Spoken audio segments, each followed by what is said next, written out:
Welcome back to Nasdaq Trade Talks. I'm your host, Jill Malandrino, Global Markets Reporter at Nasdaq. Joining me at MarketSite, we have Chris Dearborn. He's the Managing Director on Nasdaq's Market Intelligence Desk, and we're here for the midday update. Chris, as always, thank you for joining me. Absolutely. I got a little excited. I thought it was Friday for a second. Yeah, midday. But let's wishful thinking, absolutely. Well, exactly. Well, tomorrow or whenever you're here, we'll have you back for that. It's my favorite hit of the week. But let's move on here. FOMC trade negotiations continue to remain in focus for this market. Absolutely. What you've seen here is a risk-on type of environment off a dovish commentary. And with the FOMC minutes, what they really have done is done a stealth rate cut into there, basically looking at quantitative tapering, that's QT, kind of taking that off the board, and that really does bolster the market here. What you have here really, and we have a couple of charts to take a look at in a minute, the S&P kind of show this and how this is working. The FOMC has been very dovish since the December meeting, and with that, people have taken to heart what they've been saying. They gave a mixed message back in December, and we saw what happened with the markets then.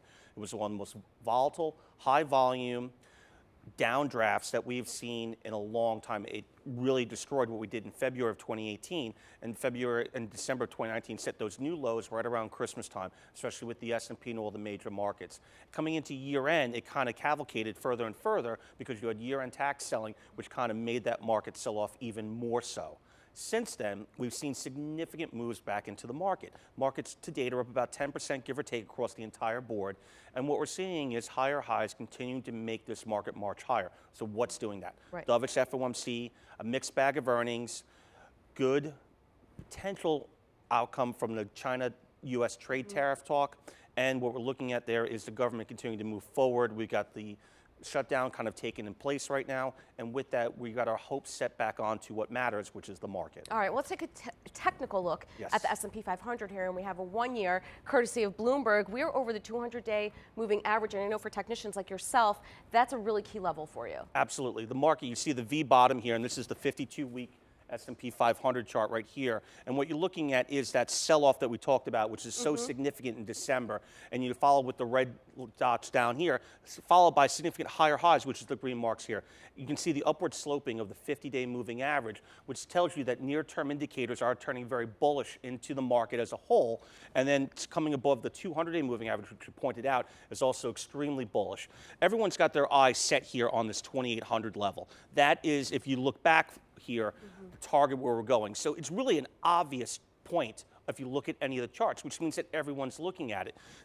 At the resistance level, if you get through the 2,800 level, it's going to be a quick move to 2,900, which is when you get to a really obvious point on a chart and everyone's eyes are on it, either one of two things are going to happen.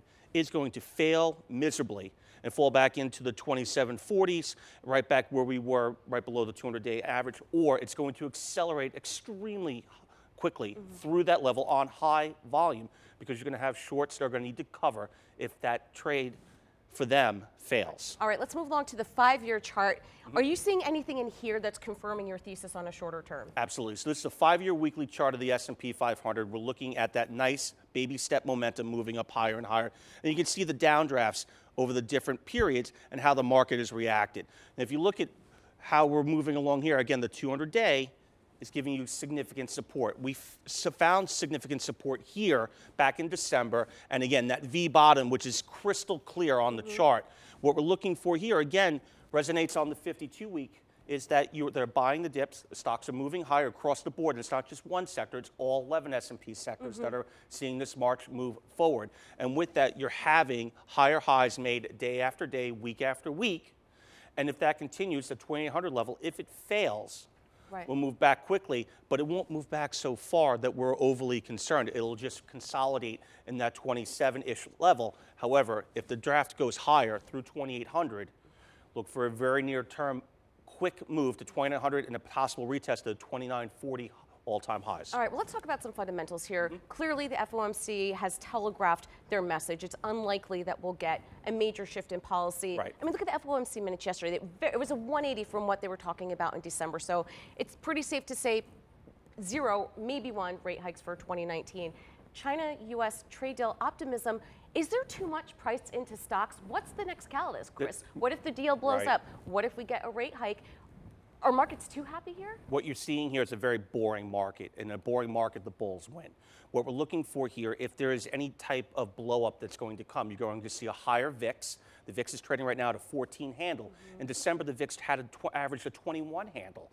And what you're looking at there is volatility in the market. So what does volatility bring? It brings volumes, right? So trading volume will have to pick up if we're going to have any negative draft into the market. When the markets have moved lower, if you look here in December, the average trading volume for the month of December was 9.3 billion shares on the consolidated tape.